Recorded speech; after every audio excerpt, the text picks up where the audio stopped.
How to add refrigerant to your air conditioners, a step-by-step guide. Maintaining proper refrigerant levels in your air conditioner is critical to ensuring efficient cooling and optimal performance. While adding refrigerant to your air conditioner is best left to a qualified HVAC technician, a basic understanding of the process can help you identify potential problems and communicate effectively with a professional. Understand the importance of proper refrigerant level. Refrigerant is an important part of the air conditioning system. It absorbs heat from the indoor air and releases it outside, allowing for effective cooling.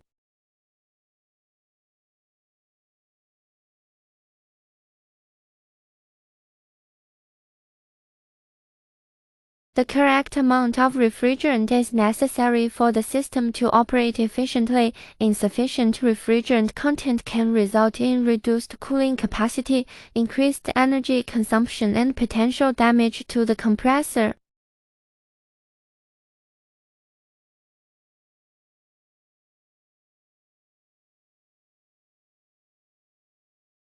Next, let us watch a complete demonstration video of adding refrigerant to an air conditioner. You can understand the steps in more detail.